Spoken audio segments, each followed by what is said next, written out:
A paz do Senhor Jesus, irmãos. Boa noite a todos. Eu quero agradecer publicamente nessa noite, em primeiro lugar, ao Deus da minha vida, o Salvador da minha alma, que morreu em meu lugar, a pessoa gloriosa do Espírito Santo, que me batizou, me convenceu que eu era um pecador e que precisava de um Salvador. Sou muito grato. Sou grato a esta igreja, especificamente ao ministério, que me chamou, me convidou para ocupar o púlpito dessa igreja nessa noite.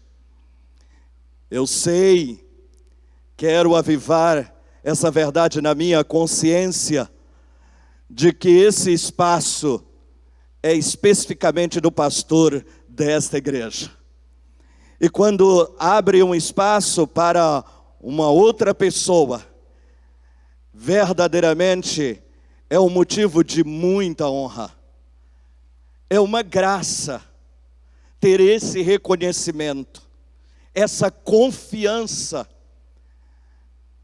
de ceder o lugar que é exclusivamente daquele a quem Deus confiou a responsabilidade de cuidar de cada um de vocês, de alimentar, de nutrir, de curar, de guiar, de despertar, de avivar, de corrigir, e de repente nos franqueia essa oportunidade.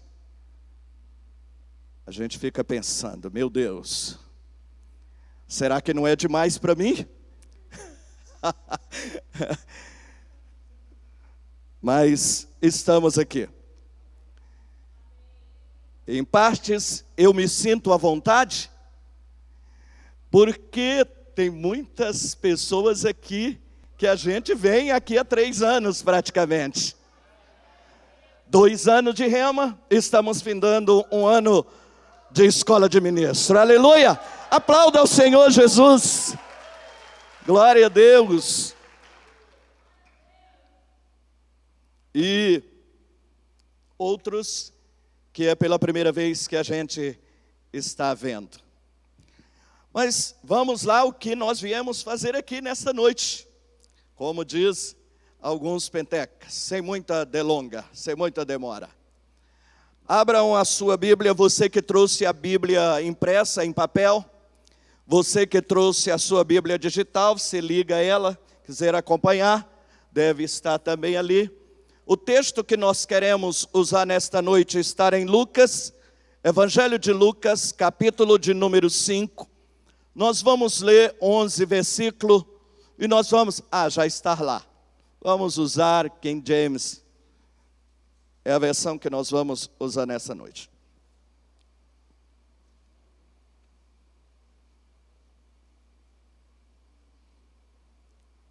Leiamos então a palavra do Senhor Jesus, Lucas capítulo 5, até o verso 11.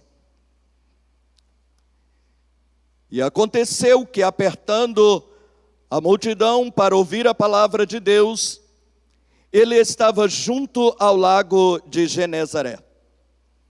E viu 2 barcos parados junto ao lago, mas os pescadores tinham descido deles e estavam lavando as suas redes. E ele entrou em um dos barcos, que era de Simão, e lhe pediu que o afastasse um pouco da terra.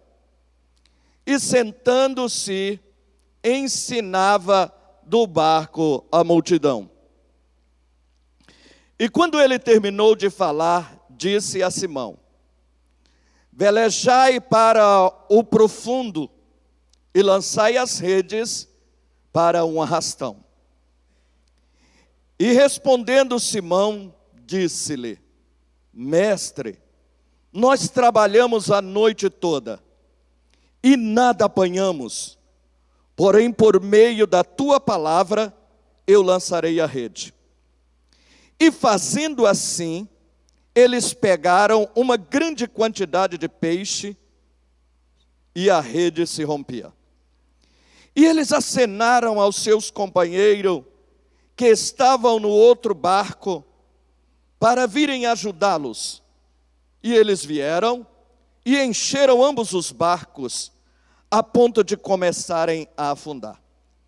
E vendo isso, Simão Pedro caiu de joelho diante de Jesus, dizendo: afasta-te de mim, Senhor, porque sou um homem pecador. Pois ele estava admirado, e todos os que estavam com ele, diante do arrastão de peixes que tinham feito.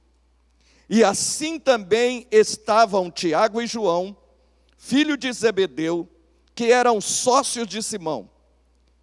E disse Jesus a Simão: não temas, de agora em diante tu pescarás homens. E levando os seus barcos para a terra, eles abandonaram tudo e o seguiram. Amém? Para os ministros que estão concluindo aí, nós vamos dar aqui o assunto do nosso sermão nesta noite. Ele será um sermão textual. E nós vamos navegar um pouquinho por esse texto em que nós lemos nessa noite, extraindo algumas preciosidades que no meu entendimento e naquilo que eu recebi do Senhor, eu creio que é de suma importância para as nossas vidas. A palavra de Deus, ela é comparada a uma semente. E quando ela cai em um solo fértil, ela vai nascer, crescer e ela vai frutificar. Abramos ou permitimos que essa palavra possa penetrar em cada coração, em cada vida, e ela possa cumprir o propósito para qual o Espírito Santo tem designado para as nossas vidas e para os nossos corações. Eu entendo que a palavra de Deus, ela é rica, e se ela é rica, ela é como um tesouro, e todas as vezes que nós temos a oportunidade de nos expormos à palavra de Deus, é como um depósito, é como se nós estivéssemos fazendo um depósito no banco. Às vezes, quando as pessoas que trabalham por salário ou que sejam empresários, eles vivem para angariar, para juntar. Há pessoas que ajuntam e que angariam apenas aquilo que só é o suficiente para o seu sustento. Mas outras pessoas vão mais além. Elas ganham para o seu sustento, para suprir as suas necessidades, para suprir a necessidade de outros, e ainda sobra para colocar em depósito. O desejo do meu coração é que nós estejamos nesta categoria de pessoas que angariam, que ajuntam, que ganham mais do que o suficiente para a sua própria vida, mais do que para a sua família, mais do que para todos aqueles que estão à sua volta, que dependem de si, da pessoa, mas que sobrem para que ela possa ter um depósito para um tempo apropriado ou para um fim em que ela possa planejar. Então, nós com esse entendimento de que possamos ter um depósito, quando vier o tempo difícil, nós não vamos temer, porque nós temos a reserva em nossas vidas. Quando nós olhamos para Mateus, no capítulo de número 25, e que conta a parábola das 10 virgens, nós vamos observar que elas eram muito idênticas. Todas 10 eram virgens, todas 10 tinham vasilhas, todas 10 estavam esperando o noivo, todas as 10 cochilaram, todas 10 tinham lamparinas, mas só 5 tinham reserva. E foi a reserva de azeite que elas tinham que os salvaram, podemos assim dizer, que os protegeu, que os permitiu que elas entrassem para as bordas. E aquelas que não tinham reserva, infelizmente, ficaram pelo lado de fora. Então, nosso entendimento é que nós possamos ter cada vez mais, não apenas na nossa vida, mas um pouco mais na reserva para o momento apropriado. Voltamos para o texto em que nós vamos discorrer. No versículo 1, ele diz que aconteceu que, apertando a multidão para ouvir a palavra de Deus, ele estava junto do lago de Genezaré. Esse lago é também conhecido como Mar da Galileia, ou Mar de Tiberíades, e ele é mencionado apenas também uma vez no Velho Testamento, no livro de Números, como Queredes.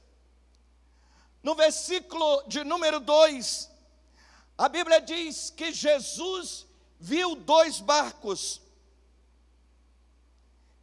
que estavam parados ali no lago. E os donos daqueles barcos estavam lavando as suas redes. E Jesus, olhando para aqueles barcos, ele viu que era muito bom para fazer daqueles barcos um púlpito, um palco, um lugar aonde ele pudesse se colocar em posição de destaque e ele pudesse acomodar-se para se dirigir à multidão que estava ansiosa e desejosa de ouvir os seus ensinamentos. E nós vimos muito bem, há uma diferença entre pregar e ensinar. Pregar é proclamar, ensinar é explicar. E Jesus exercia todos os 5 ministérios. Ele tanto pregava quanto ensinava. Na minha opinião, ele reservava o melhor para o ensinamento. Às vezes há muitas pessoas interessadas na proclamação, e talvez um número menor interessado na explicação. Nós só queremos uma explicação daquilo que nos interessa, daquilo que nós começamos a entender, mas o nosso entendimento não foi preciso, não foi profundo, não foi amplo. E aí a gente reserva um tempo para ficar a sós com o professor e com o mestre para tirar as dúvidas. Quem gosta de aprender tem sempre uma dúvida, tem sempre uma pergunta, tem sempre um questionamento. E eu quero te dizer que você veio aqui nesta noite porque há um interesse da sua parte em ouvir o que Deus tem para você. E o interesse de Jesus é maior do que eu e que você pode imaginar. Ele deseja sentar-se com você para explicar. Quando nós olhamos nesse livro de Lucas, no capítulo 10, nós vamos ver uma história interessante, se não me foge da memória, de Marta e Maria, e Jesus chegando na casa dessas 2 mulheres. Uma sentou-se aos pés de Jesus para ouvir as suas explicações, e ele chamou aquela mulher de bem-aventurada. Ele disse que aquela mulher tinha escolhido a melhor parte, e essa parte que ela havia escolhido, ninguém poderia tirar dela, porque o que ela escolheu era aprender de Jesus, era ouvir o que Jesus tinha para ela.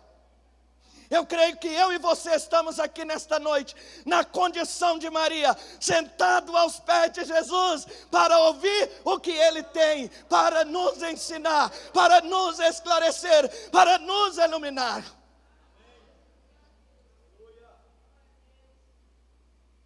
E quando nós olhamos, continuando nesse texto, no verso 3 ele diz: e ele entrou num dos barcos que era de Simão, e lhe pediu que afastasse um pouco da terra. E sentando-se, ensinava do barco a multidão. Quando ele terminou de falar, disse a Simão. Na minha Bíblia diz velejar, em outras versões diz empurrar, e outra diz coloque o barco para o meio do lago. Nessa versão ele diz para águas profundas. Vou trazer, eu sei que a maioria daqui são estudiosos. O lago de Genezaré, ou o mar da Galileia, ele é entre 21 quilômetros de comprimento e 12 a 13 de largura. E era muito importante para aquela população, pois havia mais ou menos 9 cidades nas margens do lago, que tinha mais de 10 mil pessoas. E a profundidade do lago, o lugar mais profundo daquele lago, 20 ou 45 metros. Então Jesus, os barcos estavam na margem, na praia, na beira, e Jesus agora ordena que os barcos, ou que os barqueiros, que os pescadores, os donos da embarcação, colocassem os barcos para o lugar mais profundo do lago. Eu nasci e me criei na beira do rio. Eu sou nordestino, mas nasci e me criei na beira do rio. Não fui um pescador profissional, mas entendo algumas questõezinhas a respeito de pescaria. Mas vamos avançar para trazer uma explicação no versículo de número 5. Verso 4, repetindo: e quando ele terminou de falar, disse a Simão: velejai para o profundo e lançai as redes para o arrastão. Será por que Jesus disse ou pediu que o barco fosse para o lugar mais profundo do lago? Porque é no lugar mais profundo aonde estão os peixes melhores, maiores, de melhor qualidade. Nós poderíamos entender que existe 3 níveis nas águas aonde os peixes ficam. Nós temos os peixes da superfície, eles são mais da superfície das águas. Existem os peixes que estão mais no meio das águas, e existem os peixes que estão lá nas profundezas. E eu posso entender que quando Deus quer nos abençoar, Ele quer abençoar com o que tem de melhor. Se Ele quisesse que Pedro, Tiago e João pescassem qualquer tipo de peixe, Ele poderia ter dito: lance a sua rede aqui mesmo. Mas Ele queria que Pedro, Tiago e João, os pescadores, donos daquele barco, colhesse o melhor, pescasse o melhor, e o melhor estava nos lugares mais profundos. Muitas vezes nós queremos alcançar as bênçãos de Deus para as nossas vidas do lugar aonde nós estamos. Não queremos ir para os lugares mais profundos. Não queremos navegar. Não queremos ir a um lugar, a um passo mais longe.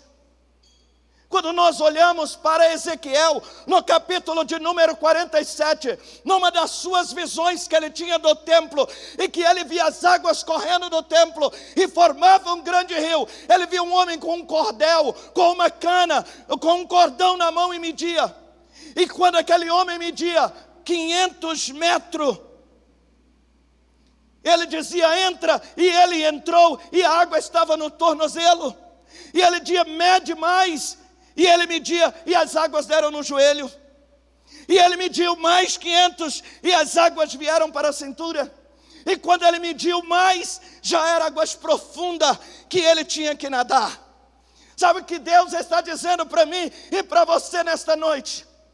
Você que decide em que altura você quer que a água esteja na sua vida. A água da palavra de Deus. Aleluia.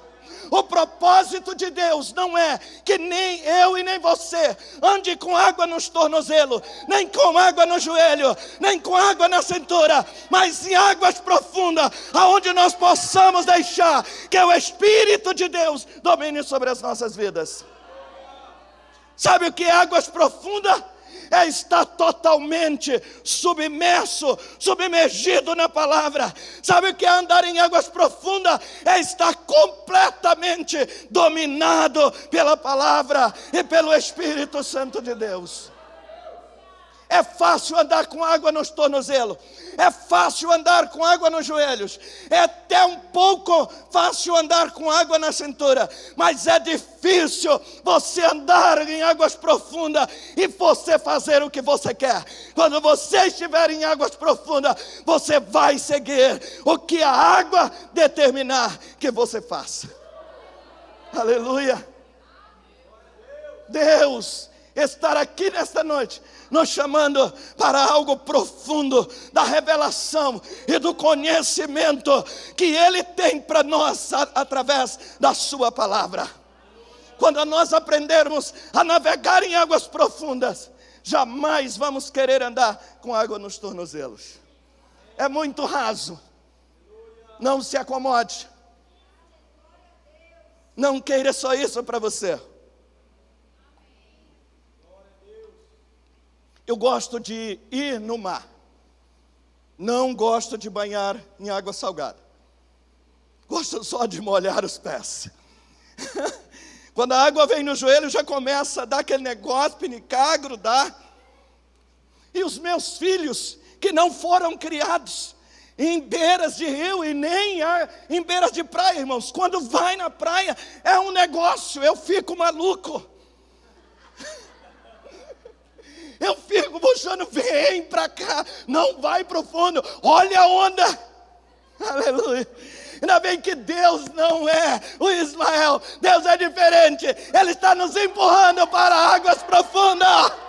Oh, aleluia. Glória a Deus. Versículo de número 5. E respondendo Simão, disse-lhe: Mestre, nós trabalhamos a noite toda, a noite inteira, e nada apanhamos. Será que Pedro tinha razão para este questionamento?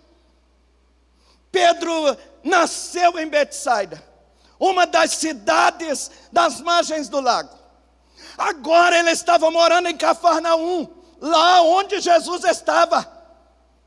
Esse fato aconteceu em Cafarnaum, de manhã cedo. Outra característica é que o horário de pescar não é de dia. Todos os pescadores profissionais, eles pescam durante a noite. Por quê? Porque é mais fácil. Porque os peixes das profundezas, eles vêm para a superfície. Eles vêm para a beira, eles vêm ao encontro. Os peixes também são noturnos, não são diurnos, na sua maioria. É engraçado que Jesus também cresceu ali na Galileia, numa cidade chamada Nazaré, mas era carpinteiro, não era pescador. Pedro não era apenas um pescador, ele era dono de uma companhia de pesca. Eles tinham uma empresa pesqueira. Esse texto diz que ele era sócio de Tiago e de João. Ele nasceu ali, ele cresceu ali, ele se profissionalizou ali, ele enriqueceu ali, ele conhecia como ninguém a arte da pesca. Por isso ele fez esses questionamentos. Eu entendo no meu coração que todos nós sabemos de algo, todos nós aprendemos algo. Quem é advogado, quem é médico, engenheiro, enfermeiro, cozinheiro, todos nós temos conhecimento dentro de uma área. Nem que seja de criar filhos. Talvez seja a minha questão. 5 filhos. Mas nesse texto eu vejo algo, que Jesus Cristo, Ele respeita o seu conhecimento. Mas quando Ele quer agir na sua vida, ou quando Ele quer demonstrar o seu poder e sua graça, Ele diz mansamente, calmamente, carinhosamente: não, eu não preciso dos seus conhecimentos agora. Eu quero que você obedeça a minha palavra. Eu entendo que era uma hora inapropriada. Não era hora de pescar. E quando nós entendemos para esse texto, eu vejo Pedro coberto de razão. Eu vejo pelo menos 3 coisas que Pedro tinha razão para não obedecer a Jesus. Em primeiro lugar, era uma hora inapropriada. Em segundo lugar, a exaustão. Ele disse: eu pesquei a noite toda. Só quem trabalha o dia inteiro, no mínimo 10 horas, sabe como é que você se sente depois de 10 horas de serviço. Alguns dizem assim: eu estou um caco. Tem uma palavra que eu não sei se se usa aqui: estou só os lore. Os lore, só o bagaço, só a bagaça. Estou acabado, estou arrasado, estou só os cacos. Eu quero um lugar para mim cair vivo, porque morto cai em todo lugar. Talvez Pedro estava nessa condição. Noite inteira pescando. Hora inapropriada. E em terceiro lugar, a decepção. Talvez você nunca passou por isso, mas eu não sei dizer se felizmente ou infelizmente. Eu já tive muitos trabalhos sem resultados. E não há nada mais frustrante para uma pessoa. É quando ele trabalha com todo esforço, carinho, dedicação, e no final não tem resultado. Ou todo o seu esforço não é recompensado, não é reconhecido. Era nesta condição que Pedro estava. Hora inapropriada para pescar. Exausto porque um trabalho exaustivo de uma noite inteira. Decepção porque não tinha resultado do seu trabalho. Mas ele disse: eu vou fazer, porque você está mandando. Aleluia. Com toda a minha experiência, eu não lançaria a rede, mas eu vou fazer, porque você está dizendo que é assim, porque é a sua palavra. Eu quero dizer para você nesta noite, eu não sei como entraste aqui, e eu não sei qual é a exaustão da tua vida neste momento. Se o teu casamento tem te deixado exausto, ou qualquer razão tem te levado à exaustão. Talvez você viva um momento de decepção, porque todos os seus esforços, você não tem visto resultado, você não tem visto fruto, você não tem colhido aquilo que você esperava colher. Baseado em todas as suas experiências, em todos os seus esforços, em todas as suas técnicas. Hoje chegou o dia de você deixar tudo isso para trás e olhar para aquilo que o poderoso está te dizendo nesta noite. Não é o seu conhecimento, não é as suas técnicas, não é as suas experiências, é a minha palavra. Não é o momento apropriado que você achou. Eu sou Deus que opero nos momentos impróprios.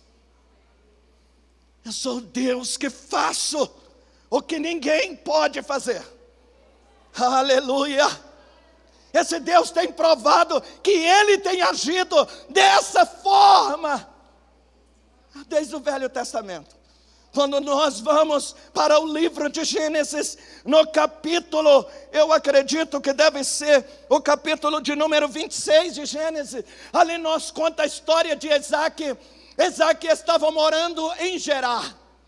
Ele havia morado ali com seu pai Abraão, e nos dias de Abraão havia tido uma seca muito grande, muita fome, e eles foram para o Egito.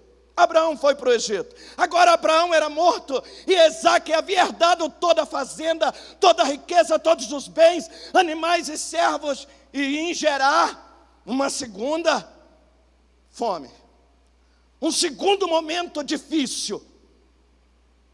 Agora você imagina, a Bíblia diz fome, e a gente amplia esse entendimento, e eles eram fazendeiros de muitos gados, eles eram criadores de gado, não tinha pasto, ver as suas vacas, suas ovelhas, suas cabras morrendo, não tinha alimento para os animais, não tinha alimento para a grande multidão, que só nos dias de Abraão, ele tinha 300 homens com ele. Agora imagine nos dias de Isaque, haveria muito mais gente. E o Egito foi sempre um lugar muito fértil. As margens do Nilo era o lugar que todo pastor de ovelha queria, todo pessoa gostaria. E ele disse, eu vou para o Egito como fez o meu pai. E Deus disse, não, eu quero que você fique em Gerar. Aleluia! E a Bíblia diz que ele ficou em Gerar. E ele semeou num tempo de seca, num tempo sem perspectiva, num tempo que não tinha esperança, num tempo que não tinha pasto para os animais, não tinha água. Ele resolveu acreditar no que Deus estava dizendo. Talvez nessa conjuntura que nós estamos vivendo, talvez alguém esteja olhando para daqui 1 ano, daqui 2 anos, 3 anos, e dizer, se isso continuar, daqui 2 anos, daqui 3 anos, nós estaremos igual aos nossos países vizinhos. Eu quero te dizer, você é a igreja do Senhor Jesus, aleluia! Você foi chamado para prosperar em tempo de crise, em tempo de seca, em tempo de escassez, porque o Deus que opera neste lugar é o Deus que opera. Quando nós não entendemos, quando nós não compreendemos, porque não, Deus não depende das estações para te abençoar. Você não precisa crer que você só será abençoado nos tempos das vacas gordas. Você não será abençoado só porque a chuva cai, só porque a terra é fértil. Você será abençoado porque o teu Deus é o Deus da bênção, é o Deus que abençoa, é o Deus da provisão, é o Deus da prosperidade. Aleluia. Quando nós olhamos Pedro, ele tinha todas as razões para não fazer, mas ele ousou crer. Deus não trabalha com as minhas razões, Deus não trabalha com as tuas razões, Deus não trabalha com o que eu acho, ou com o que você acha, porque Deus não é Deus de achismo, Deus é Deus de realidade. E quando ele falava para o profeta, ele dizia, o que você está vendo, Ezequiel? Ele disse, eu vejo uma vara de amendoeira. E ele disse, você viu bem, porque eu velo sobre a minha palavra para cumprir. Aleluia.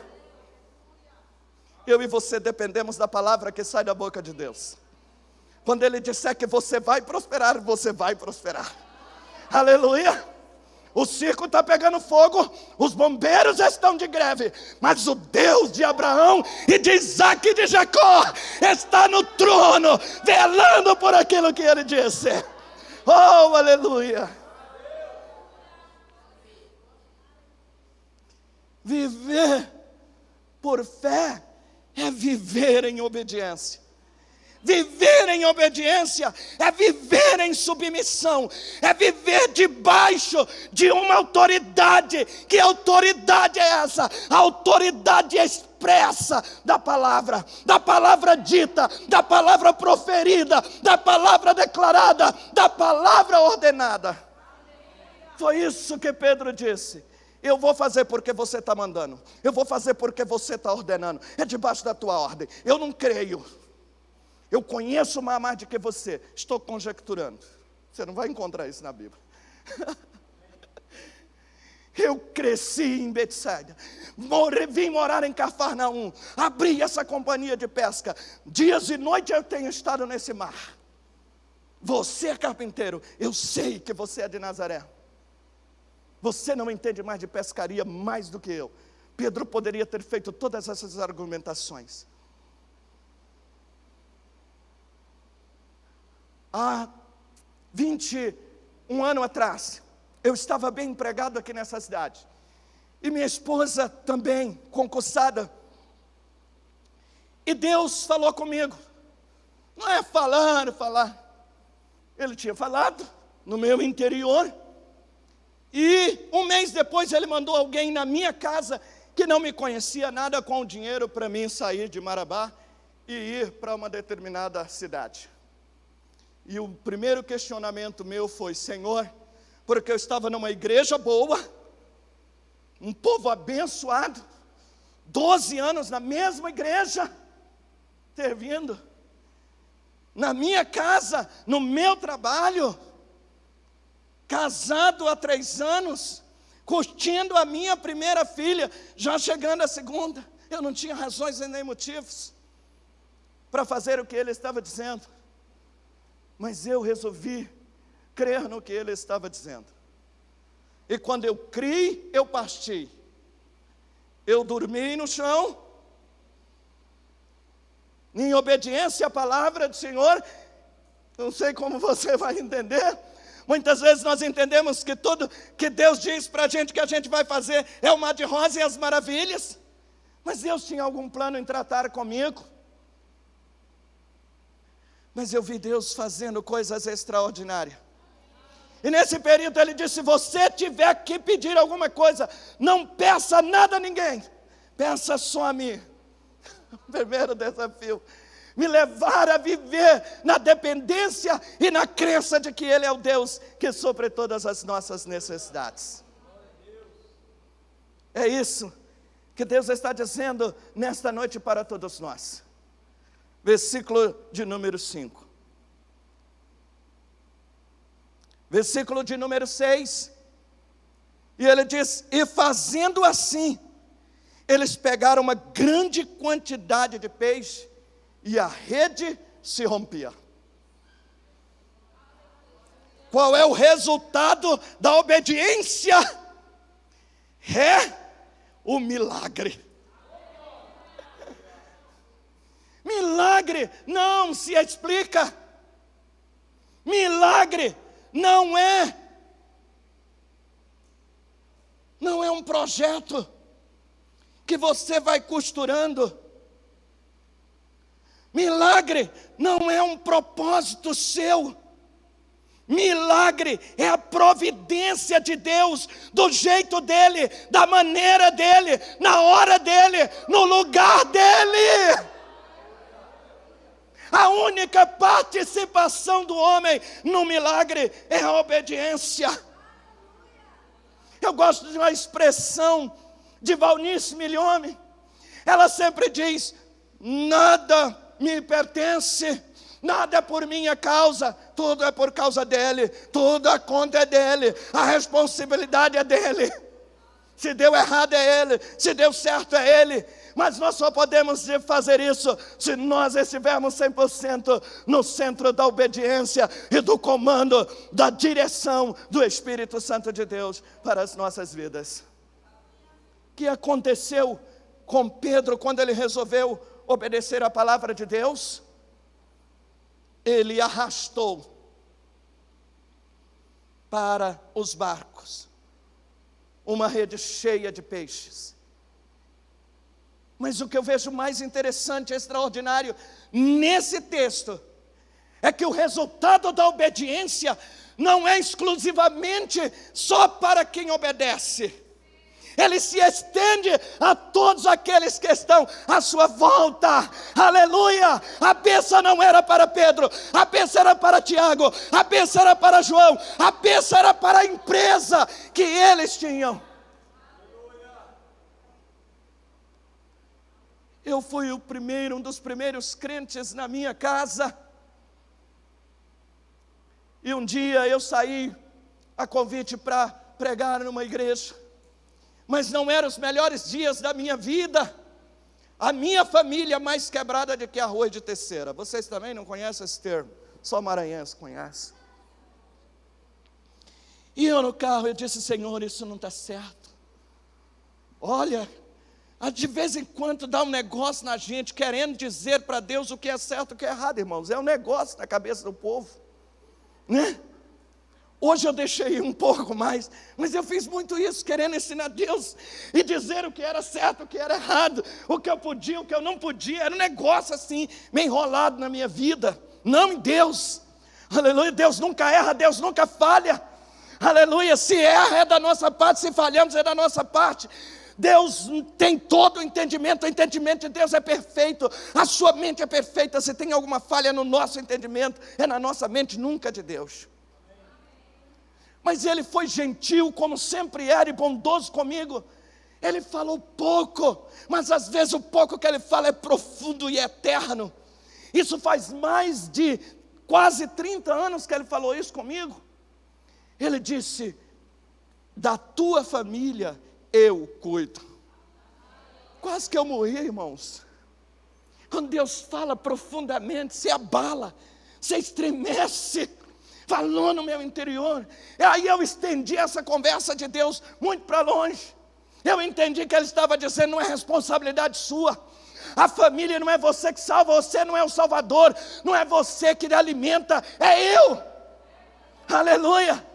E eu garrei e esqueci que a minha família era daquele jeito e continuei no ministério.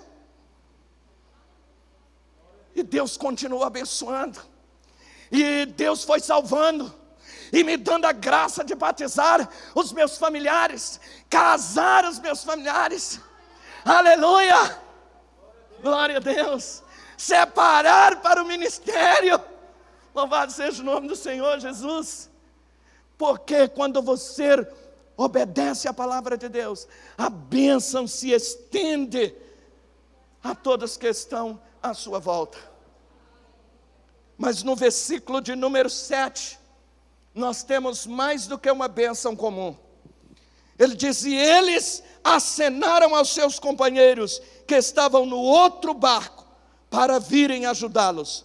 E eles vieram e encheram ambos os barcos, a ponto de começarem a afundar. Isso eu chamo de superabundância de bênção. É uma bênção superabundante. Foi bênção que não cabia no espaço em que eles tinham. Isso é um pensamento meu. Se tivesse mais um barco, tinha enchido os 3 barcos. Quando a viúva do azeite foi deitando o azeite só parou porque não tinha mais vasilha. Sabe o que Deus me diz nessa noite? Aonde estiver um espaço para o Espírito Santo agir, Ele vai agir. Aleluia!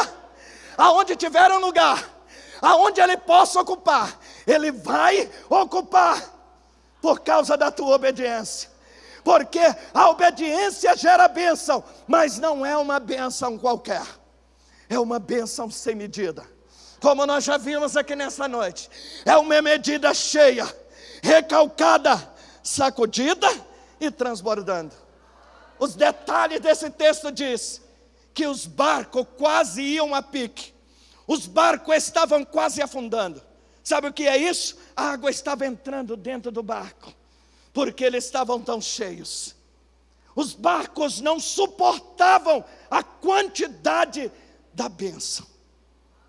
Quando a bênção chegar na sua vida, você vai rir, você vai chorar, você vai pular, você vai agradecer, você vai cantar, você vai compartilhar.